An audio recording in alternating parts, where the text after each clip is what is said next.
Bonjour à tous, je suis ravie de vous retrouver aujourd'hui pour cette nouvelle vidéo, la première de l'année 2024. On y est les gars, ça y est, ça commence. Moi je suis déjà sur les genoux, mais ça va bien se passer. 2024 vraiment, je croise les doigts, ça va être notre année, ça va être une bonne année. On va tout faire en tout cas pour, donc on y va, c'est parti avec cette vidéo que vous attendez d'ores et déjà tous. Je le sais, vous me l'avez dit, les sorties de janvier 2024, oui, je vous ai prévenu déjà dans le dernier live qu'on a fait ensemble sur YouTube. Vos nerfs vont être mis à rude épreuve avec les sorties livresques de janvier et de février 2024. Vraiment, prévenez vos banquiers, prévenez vos mères, prévenez vos conjoints ou conjointes. Ça va être un mois ultra compliqué, il va vous falloir résister peut-être ou complètement craquer.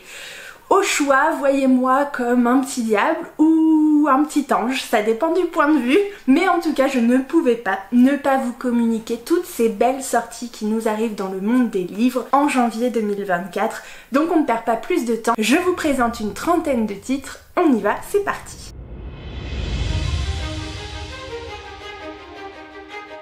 On démarre comme d'habitude avec les grands formats. Je vous propose de découvrir le 3 janvier, vous avez sûrement déjà dû en entendre parler, le tome 1 de Dark Shores de Danielle L. Jensen chez Big Bang. Donc vous avez, c'est cette autrice qui a sorti, je crois ne pas me tromper, Le Pont des Tempêtes, que personnellement je n'ai pas lu mais dont j'ai beaucoup entendu parler. Ici, la maison d'édition vous propose le résumé suivant. Dans un monde divisé par des dieux capricieux et des océans redoutables, seuls les marins, sont en mesure de traverser la mer sans fin. Leur règle d'or, l'Est ne doit pas connaître l'Ouest. Terriana est une marine et son peuple est le gardien des secrets de la mer. Pour sauver sa meilleure amie d'un mariage forcé, elle brise la loi sacrée des siens et doit faire face aux conséquences dévastatrices de son choix. Marcus est le commandant d'une célèbre légion qui a permis à l'empire de Kalandor de conquérir tous les territoires de l'Est. Les légionnaires sont ses frères, mais même eux ne savent rien de la terrible vérité qu'ils dissimulent depuis l'enfance. Quand l'un des sénateurs de l'Empire découvre l'existence des sombres rivages, il capture Terriana et force Marcus et elle à partir à la conquête de ce nouveau continent. Unis malgré eux pour protéger les leurs, ils doivent désormais décider jusqu'où ils sont prêts à aller et ce qu'ils sont prêts à sacrifier. On est ici sur une fantaisie, alors je ne sais pas si c'est une romantaisie, mais en tout cas un titre qui donne encore bien envie. On se directe au 10 janvier qui est, pour ceux qui le savent, une date particulière pour moi puisque ce sera mon anniversaire et qu'en 2024 je vais passer un palier un peu difficile à avaler, mais ça va le faire. Bref, ce jour-là, exceptionnel ou pas, vous pourrez découvrir en librairie le titre Les dieux de jade et d'ombre de Silvia Moreno Garcia qui sort chez Brajlon. Pour ceux qui s'en rappellent, on est ici sur le nouveau titre de l'autrice de Mexican Gothic dont on avait beaucoup entendu parler, qui avait eu quand même très bonne critique. Ici, le résumé du coup de la maison d'édition vous propose un sombre conte de fées inspiré par le folklore mexicain. L'autrice de Mexican Gothic nous offre un récit envoûtant qui aborde les thèmes de l'identité, de la liberté et de l'amour et qui ne ressemble à rien de ce que vous avez pu lire. Mexique, années 20. Le Jazz Age bat son plein, mais Cassiopeia Tunn est trop occupée à récurer les sols de la maison de son richissime grand-père pour répondre à son appel. Elle rêve pourtant d'une vie loin de sa petite ville du sud du Mexique. Une vie dont elle serait maîtresse. Cet avenir semble aussi inaccessible que les étoiles jusqu'au jour où elle découvre un mystérieux coffre en bois dans la chambre de son grand-père. C'est ainsi qu'elle libère, bien malgré elle, l'esprit d'un dieu de la mort maya. Un dieu qui lui demande de l'aider à récupérer le trône qui lui a été volé par son traître de frère. Un échec signifierait la mort, mais réussir permettrait à Cassiopeia de réaliser tous ses rêves. En compagnie de ce dieu étrangement séduisant et usant de son esprit aiguisé, Cassiopeia se lance dans un périple à travers son pays, des jungles du Yucatan aux lumières éblouissantes de Mexico, en passant par les noires profondeurs du monde des morts mayas. Franchement, cette couverture est hallucinante et la thématique est tellement quand même originale par rapport à ce qu'on voit d'habitude que je me laisserai personnellement bien tentée par ce titre. Si vous préférez plutôt les romans genre SF, je vous propose le même jour, toujours le 10 janvier, la sortie de La gloire à tout prix d'Émilie Tesch aux éditions Brajlon. Tant que nous vivons, l'ennemi nous craindra. Toute sa vie, Kyr s'est entraînée en vue du jour où elle pourrait venger la destruction de la Terre. Élevée dans les entrailles de la station Gaïa parmi les ultimes survivants de l'humanité, elle se prépare à combattre la sagesse, la machine toute puissante, modeleuse de réalité qui a permis au Majoda de vaincre les humains. Ce sont les derniers rescapés, les derniers combattants. Kyr est l'une des meilleures guerrières de sa génération, le bras armé d'une planète disparue. Mais lorsque le commandement envoie son frère en mission suicide et ordonne à Kyr d'engendrer des fils jusqu'à ce que son corps cède, vraiment un plaisir, elle comprend que l'initiative de venger l'humanité lui revient. Accompagnée d'un captif extraterrestre et de l'ami brillant mais séditieux de son frère, elle quitte l'endroit où elle a toujours vécu et se retrouve projetée dans un univers bien plus complexe que ce que l'on lui avait enseigné, et plus extraordinaire que tout ce qu'elle avait pu imaginer. Un palpitant space opéra queer qui évoque les horreurs de la guerre, la famille que l'on se construit et les choix que l'on fait lorsque toutes les portes se sont fermées. Oh, ça a l'air trop bien, ça a l'air trop bien. Moi perso, j'adore, ça me donne trop envie. Si vous êtes plutôt romance historique même, eh ben je vous propose le même jour encore. Vraiment, il y en a pour tous les goûts ce jour-là, c'est comme ça. Scandale à Bass de Sophie Irvine aux éditions Kalman Levy. Un cadeau surprenant de la part d'un défunt mari. Elisa Somerset, jeune femme timide et discrète, veuve depuis peu, hérite d'une grande fortune à condition d'éviter tout scandale. Une liberté grisante, mais fragile. Elle se rend à Bass, ville mondaine et artistique, accueillant le fleuron de la haute société lors de saisons remarquables. Tous les yeux sont rivés sur elle. Un triangle amoureux? Terriblement excitant. Mais au gré des bals, opéras et expositions de peinture, Elisa se retrouve tiraillée entre deux hommes. Un comte qu'elle aime depuis toujours et un lord séducteur et rebelle. Saura-t-elle faire le bon choix? Mystère, mystère, mais bon, ça a l'air quand même plutôt sympa. J'aime bien l'idée, donc à voir ce que ça donne. L'une des grosses sorties de Saxus de ce début d'année, eh bien ça tombe le 11 janvier avec le tome 1 de God Killer de Anna Kainer, chez De Saxus comme je vous l'ai dit. Les dieux se délectent toujours du sort des martyrs. J'aime bien la croche. Kisen, je sais pas comment ça se dit, Kisen, est une déicide, une tueuse de dieux. Déjà, original. Franchement, le début, pas mal. Elle leur voue une haine dévorante depuis que les adorateurs d'une divinité du feu ont violemment assassiné toute sa famille. Bah oui, tu m'étonnes. Elle croise un jour le chemin d'un étrange dieu amnésique dont l'existence est liée à celle d'une jeune noble.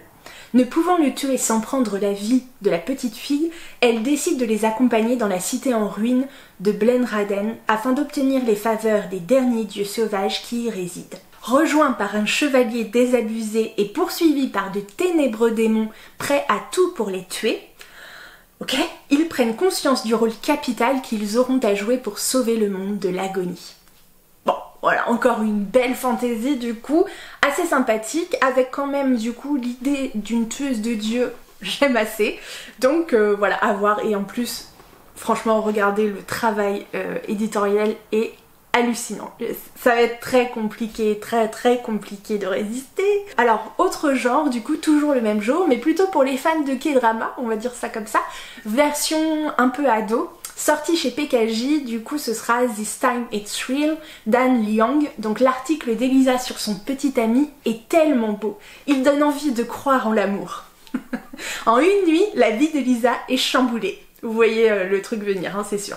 L'article qu'elle a écrit sur son merveilleux petit ami pour le blog du lycée a fait le buzz et bouleversé des milliers de lecteurs. Grâce à cette popularité, elle décroche un stage dans le magazine de ses rêves.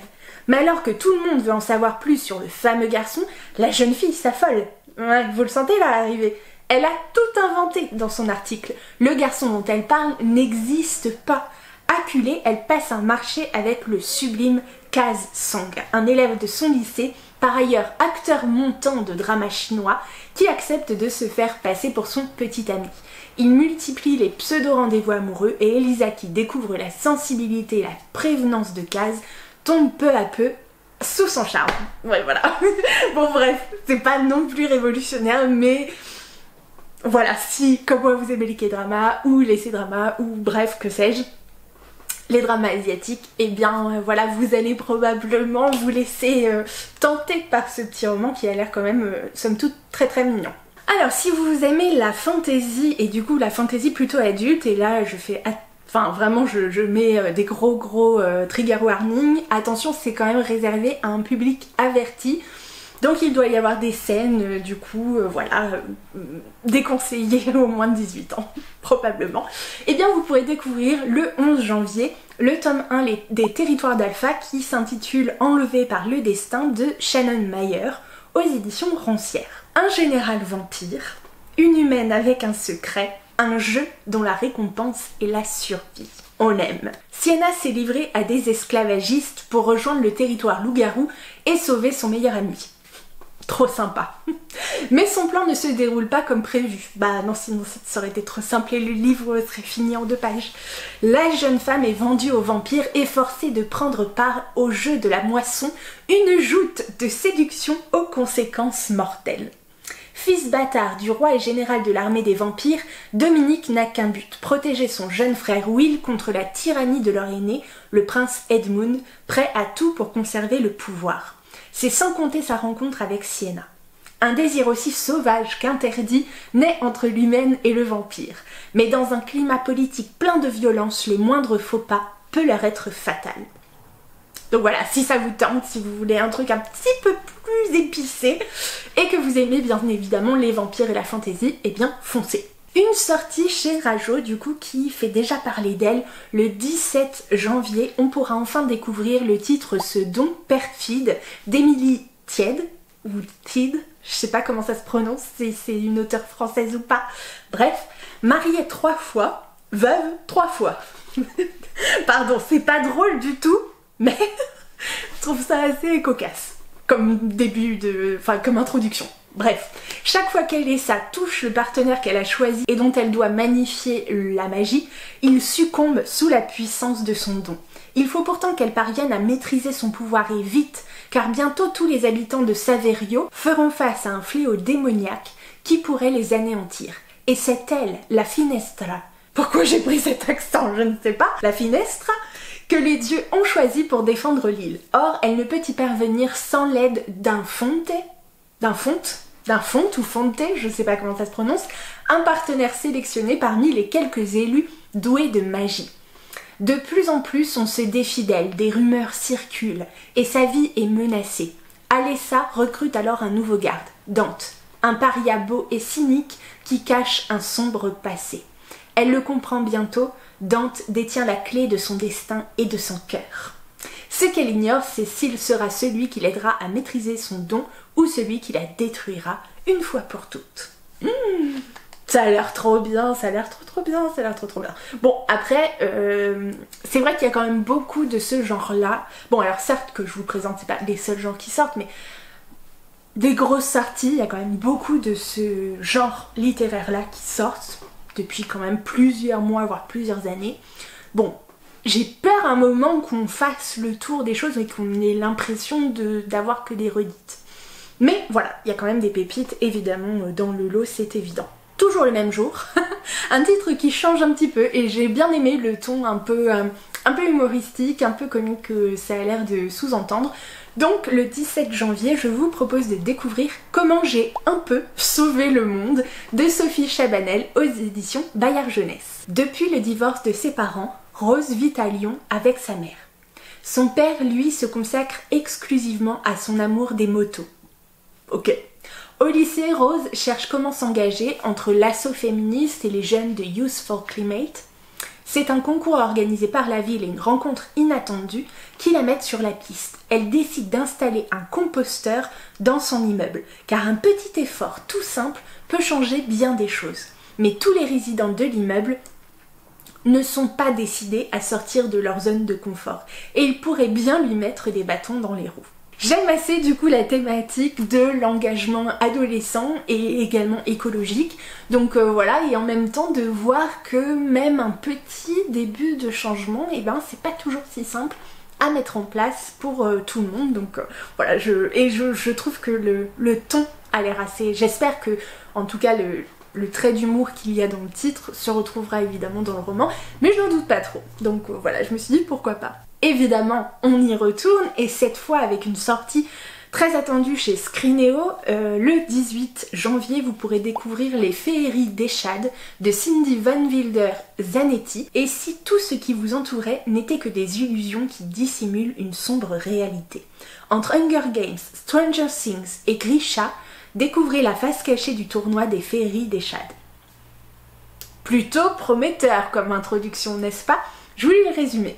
Depuis toujours, les arcanes, adeptes de la magie, et les Eshari, férus de technologie, s'opposent. Le destin des premiers a été brutalement scellé après leur dernière défaite. En tant qu'arcane asservie, Arazia travaille dans un cirque qui crée de somptueux spectacles pour les élites Eshari. Elle a tout oublié de son passé et de ses origines. Avec ses fidèles amis Théo, Yanaël et Ernst, ils ont un plan afin de s'échapper. Malheureusement, leur projet échoue. Oups. Ils sont alors livrés à la grande famille Haringwood, où on leur annonce qu'ils vont devoir participer aux Féeries d'Eshad, un mystérieux tournoi avec à la clé leur liberté. Mais le manoir des Haringwood est rempli de faux semblants. Derrière les ors se cachent des secrets terrifiants. Ça a l'air très très bien. Oui, je le sais, ça a l'air très bien. Alors, si vous voulez changer un petit peu de registre et partir plutôt dans le thriller, eh bien, je suis vraiment très contente de dire qu'une sortie chez Bookmark va faire son apparition dans la collection Dark Alley. Il s'agit du tome 1 de la série Morgan Dane, donc intitulé Meurtre à Scarlet Falls de Melinda Leith, je sais pas comment ça se prononce, bref. Je vous raconte tout ça. Dans cette nouvelle série de Melinda Leith, autrice best-seller du Wall Street Journal, l'ancienne procureure Morgan Dane doit faire face à l'affaire la plus personnelle et la plus meurtrière de son existence. Ouf! Après la perte dévastatrice de son mari en Irak, Morgan Dane retourne à Scarlet Falls, sa ville natale, pour y puiser du réconfort. Entourée de sa famille, elle retrouve enfin la paix et une carrière prometteuse jusqu'à ce que sa babysitter soit assassinée et que son voisin la supplie de défendre son fils Nick accusé du meurtre. Tessa était aimée de tous et le voisinage est très choqué par sa mort. Mais Morgan, qui connaît Nick depuis des années, a du mal à croire en sa culpabilité, malgré les preuves accablantes qui s'accumulent contre lui. Elle demande de l'aide à son ami Lance Kruger, un ancien flic devenu détective privé. Morgan et Lance, ou Lance, je sais pas comment ça se dit, s'attaquent alors à la ville, à la police locale et à un procureur zélé, bien déterminé à débusquer le vrai tueur. Mais à mesure qu'ils déterrent des secrets qui bouleversent la communauté, ils deviennent eux-mêmes la cible du détraqué qui se cache à la vue de tous. Hashtag petite ville, hashtag suspense, hashtag enquête et hashtag Pauline convaincue. Un titre aussi qu'on a bien vu passer sur les réseaux sociaux ces dernières semaines, le 24 janvier, vous pourrez enfin découvrir le titre Les fleurs les plus dangereuses n'ont pas d'épines de Lydie Tabarin, ou Tabarin, je sais pas comment ça se prononce, sorti chez Hachette Roman. Dans le néo-royaume d'Hétéros, maintenir les apparences est crucial. Les familles de Mora et Rodriguez, qui excellent dans l'art de confectionner le thé grâce au pouvoir qu'elles dissimulent, ne le savent que trop bien. Reconnus et respectés par tout le pays, y compris par le palais royal, les deux boutiques se mènent une guerre acharnée pour déterminer laquelle réalise les meilleures compositions. Héritière de cette rivalité toxique, Isabelle de Mora et Andarina Rodriguez n'aspirent qu'à une chose, surpasser l'autre et devenir une confectionneuse de renom. Le quotidien des deux jeunes femmes se corse le jour où la reine meurt empoisonnée par du thé dans le plus grand secret et que les regards de la cour entière se tournent vers elle. Alors là, ça craint du boudin. Mais franchement, très intriguée par ce petit résumé. Une sortie jeunesse, et cette fois, trop contente, c'est une nouvelle collection, enfin une nouvelle, comment dire, je sais pas comment on dit, enfin qui fait partie de Saxus, mais c'est une maison d'édition qui s'appelle Saxo. ou une collection, je sais pas trop. Bref, le 25 janvier, on va pouvoir découvrir le tome 1 de la maison à l'orée de la magie d'Amy Sparks, donc chez Saxo. Une malédiction, un trésor caché, un sorcier en pantoufles molletonnées. 3. Repérer sa cible. 2. Se mettre en position. 1. Bondir. 9 est une orpheline contrainte de voler dans la rue pour mériter le gîte et le couvert, jusqu'au jour où elle dérobe le bibelot qui va enfin changer sa vie. Une maison tenant dans le creux de la main et sur laquelle pèse une terrible malédiction. La rencontre avec ses habitants, un magicien sans pouvoir, un troll majordome ou une éminente cuillère en bois, j'adore, ne se fera pas sans heurts, ni sans éclat de rire. Oseras-tu franchir à ton tour la porte de la maison à l'orée de la magie? Ça a l'air trop mignon, j'adore. Autre grosse sortie évidemment chez De Saxus, je vous avais dit que là, janvier c'est le mois de Saxus. Le 25 janvier également, cette fois dans la collection, donc chez De Saxus, collection plutôt young adulte, vous pourrez découvrir le tome 1 de Nightbirds qui s'intitule Les oiselles de nuit de Kate G. Armstrong. Dans une ville pleine de secrets, le mieux gardé de tous est leur magie. Il y a longtemps, les femmes de la République eudéenne étaient dotées d'une magie rare et puissante qui pouvait arrêter les cœurs, commander les mers, allumer des feux et déplacer des montagnes. Pas mal. Leurs héritières, Mathilde, Essa et Sayer, sont appelées les oiselles de nuit. Leur existence est gardée secrète maintenant que la magie a été prohibée. Par un baiser, elles offrent temporairement leurs dons et seuls les plus fortunés peuvent profiter de ce pouvoir interdit. Protégées par les plus puissants, elles se croyaient intouchables, jusqu'à ce qu'on tente de les assassiner. Traquées par l'église, elles découvrent qu'elles ne sont pas les seules femmes dotées de magie. Les 3 oiselles doivent faire un choix, rester dans une cage dorée ou prendre leur revanche sur ceux qui leur ont coupé les ailes. Intriguant! Autre titre qui va vous donner, j'en suis sûre, très envie, le 26 janvier, on pourra découvrir le premier tome de la série Filles du Destin, intitulé Les émeutes de la nuit sans lune de Kika Hatzopoulou, édité chez la Martinière Jeunesse. À Alente, la cohabitation est difficile entre les humains et les héritiers des dieux. Minoritaires, ces derniers sont traités en parias. Yo, descendante de l'une des déesses du destin, peine à joindre les deux bouts. Capable de déceler les fils de vie de chacun, elle utilise ses pouvoirs de mémoire pour mener des enquêtes sans envergure. Jusqu'au jour où sa vie bascule. Yo assiste à un meurtre. Un meurtre perpétré par une femme au fil de vie coupé. Impossible, impensable.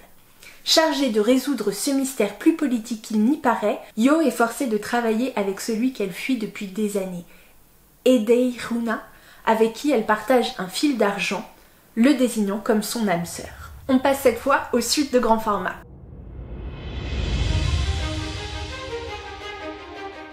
Côté suite, on pourra démarrer le 3 janvier avec la sortie du tome 2 de Celle qui devint le soleil, intitulé Celle qui noya le monde, de Shelley Parker Chan chez Brajlon. On enchaînera avec une sortie très attendue, le même jour, toujours le 3 janvier, le tome 2 de Season, Un hiver pour te résister de Morgane Moncomble, sorti bien évidemment chez Hugo Roman. Ici, je crois qu'on va aborder le patinage artistique, un truc comme ça, donc bref, accrochez-vous. Du coup, je crois pas que dans celui-ci il y ait d'enquête comme dans le premier, mais en tout cas, je sais qu'il y aura beaucoup de gens qui vont sauter dessus.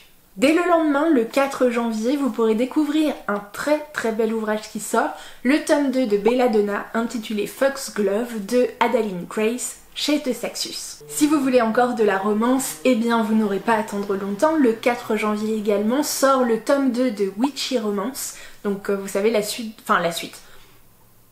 dans la collection, en tout cas dans la série de My Ex ou un truc comme ça. Bref, Un baiser maudit, le tome 2, donc d'Erin Sterling, sorti chez Good Mood Dealer by Exergue. Voilà, le 4 janvier. Le 18 janvier, eh bien ce sera le tour du tome 2 de Crookhaven, donc le labyrinthe oublié de Gigi Arcanjo, donc chez PKJ, série jeunesse du coup qui a l'air très prometteuse. Et quand même, parce que c'est quand même bon de le noter, même si ça me fait juste penser que je suis très à la bourre, chez Bookmark, le 29 janvier, donc en fin de mois, sortira le tome 7 de ma petite série chouchou Tori Dawson, intitulé Talisman perdu et Tequila d'Annette Marquis. Et on passe tout de suite aux poches.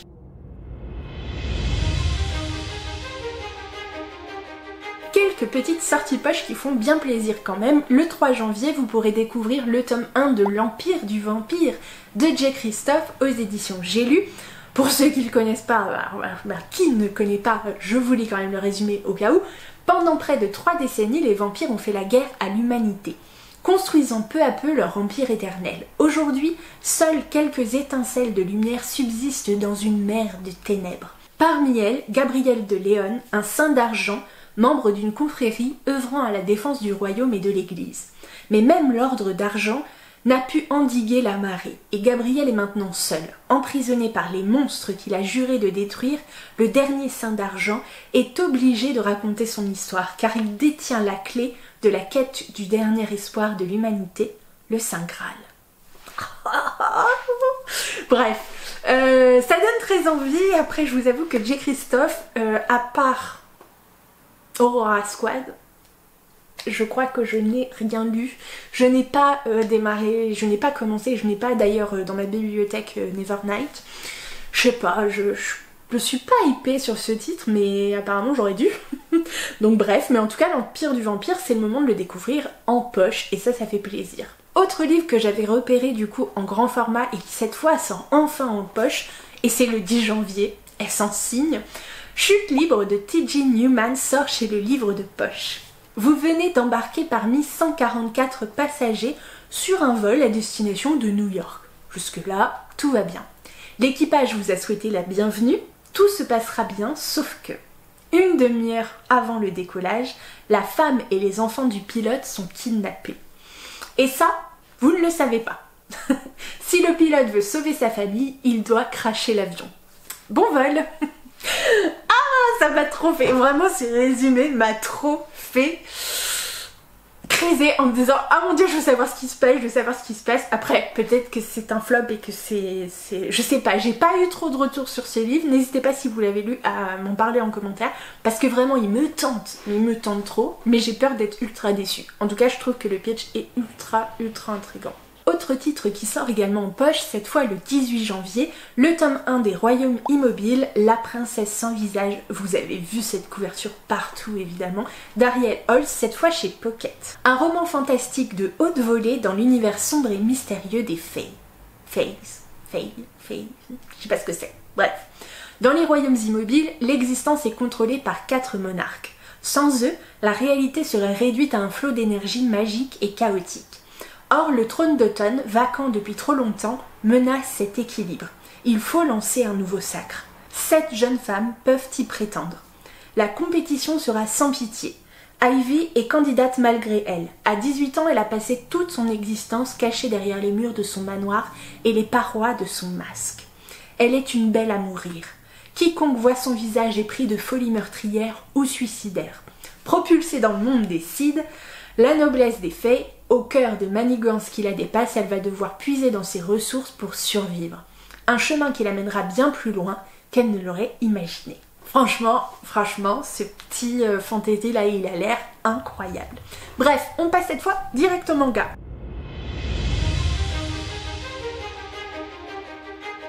Côté manga, ça va être assez rapide puisque je n'ai qu'un titre en nouveauté en tout cas à vous proposer. Le 18 janvier sortira chez Kotun le tome 1 des Secrets des Wilson de 1002, je sais pas, je connais pas, pardon.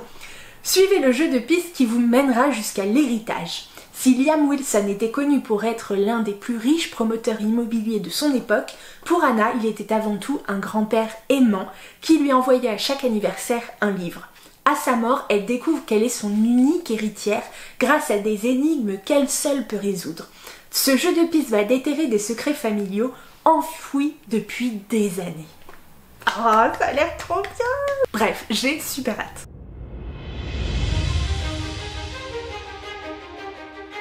Côté suite manga, c'est facile, c'est le tome 4 de Seule la mort attend la vilaine, je veux dire la série qui remporte tous les suffrages quand même, tous ceux qui essayent sont devenus accros. Moi je dis ça, je dis rien. De Soul et Gwon Duol, donc qui sort chez Kotun le 18 janvier évidemment. J'en suis au tome 3. Je n'ai pas encore lu le tome 3 parce que je me dis il faut que je fasse durer un peu le plaisir parce que sinon ça va être un carnage, mais voilà. Côté manga en tout cas, on est paré, c'est simple et efficace, mais honnêtement, ça a l'air trop bien.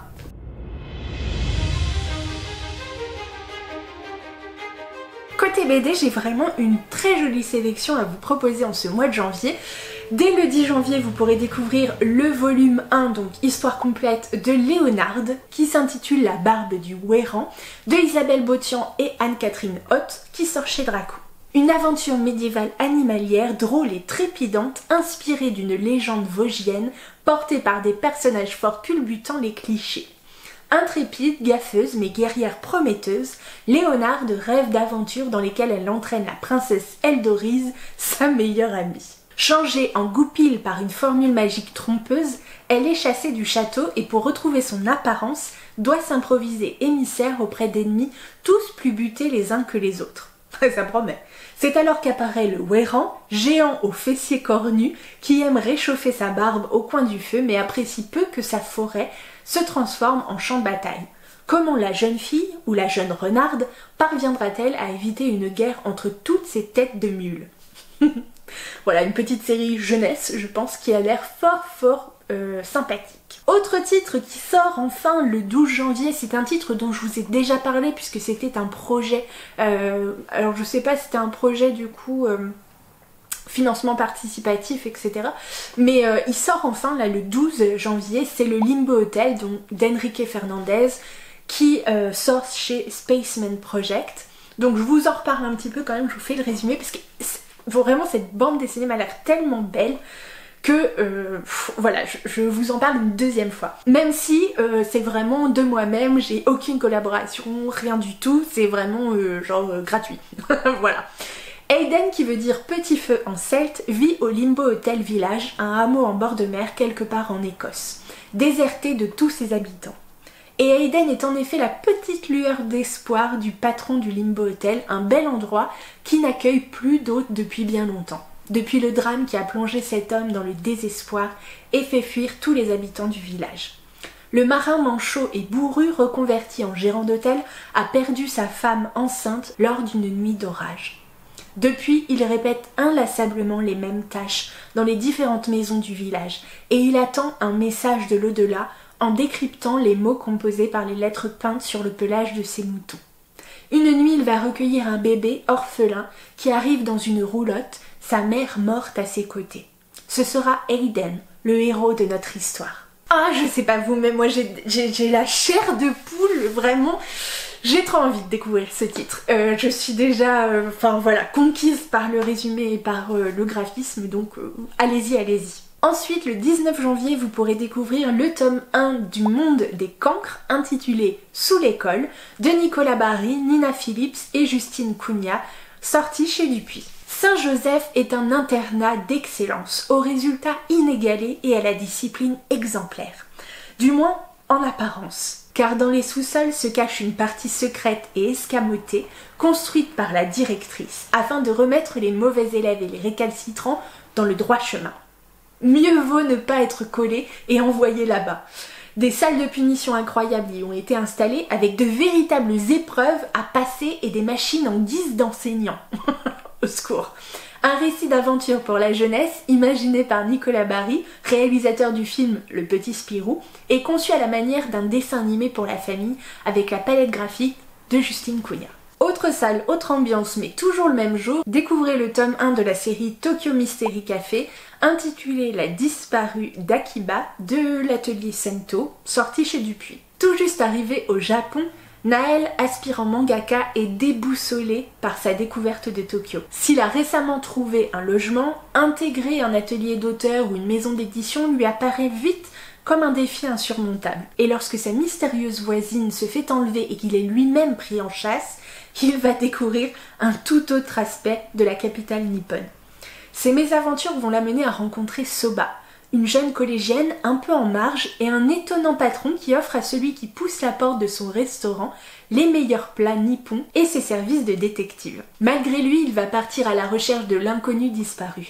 Mais la découverte de la véritable identité de la victime va plonger Naël et ses nouveaux amis dans un univers impitoyable dont ils ne soupçonnaient pas l'existence. Une série d'enquêtes à Tokyo qui nous plonge dans les mystères de la culture japonaise. Avouez, ça donne envie.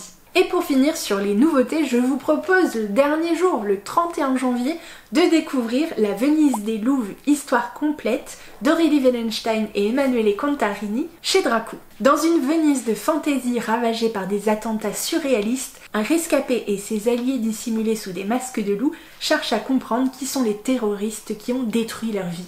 L'archipel des Gabbiani était un bel endroit avant que l'une de ces îles ne soit brusquement coupée des autres. De celles qu'on surnomme désormais l'île Noire viennent de mystérieux gondoliers.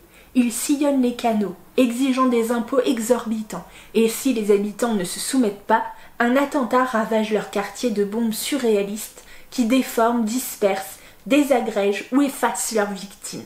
Renzo, pianiste surdoué, a vu son bras effacé lors d'un attentat. Il a rassemblé autour de lui 4 femmes, elles aussi victimes de la bombe. Ils forment une nouvelle famille, une meute, 5 doigts d'une main d'acier. Cachés sous des masques de loup, ils n'ont qu'un objectif, accoster sur l'île Noire en quête de vengeance et de sens. Et pour finir, découvrons ensemble les suites de bande dessinée.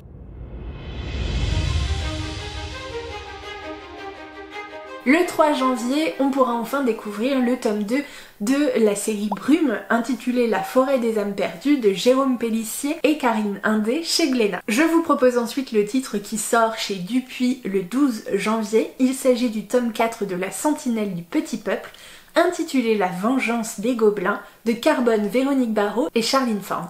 Et pour finir, le 17 janvier, découvrez le tome 2 de Castle Witch, intitulé Le Grand Effaroucheur, de Nicolas Jarry et François Gomez chez Soleil. Et voilà du coup qui clôt ma sélection des sorties livresques de janvier 2024. J'espère que vous avez apprécié, que vous avez pu trouver des titres qui vous ont fait envie et que vous pourrez rajouter à votre wishlist. N'hésitez pas à me dire tout ça en commentaire. Évidemment, si vous n'êtes pas abonné à la chaîne, prenons de bonnes résolutions ensemble. Faites-le maintenant, c'est gratuit, ça prend 2 secondes et ça fait toujours plaisir. Et ça fait vivre la chaîne et ça fait grandir ensemble notre communauté de livres-voir et ça, c'est quand même super cool. Si vous ne me suivez pas évidemment sur Instagram, je vous mets le lien juste ici. Et en attendant, n'hésitez pas à liker, commenter, partager évidemment pour tout ça parce que voilà, on ne le dit pas assez mais c'est vital quand même sur YouTube. Voilà, pour que la vidéo ne se fantomise pas, voilà, ne finisse pas dans les oubliettes de YouTube, et bien c'est important de prendre voilà quelques secondes juste pour faire ça. C'est gratuit, c'est un échange de bons procédés on va dire, mais bon je vais pas vous saouler avec ça à 150 000 ans. On est quand même en début 2024 et pour ceux que je n'ai pas vu durant le live du coup YouTube, je vous souhaite mes meilleurs vœux pour cette année 2024, plein de joie, de santé évidemment, de lecture et de rire parce que sans le rire franchement, quelle serait la vie? J'arrête du coup ici.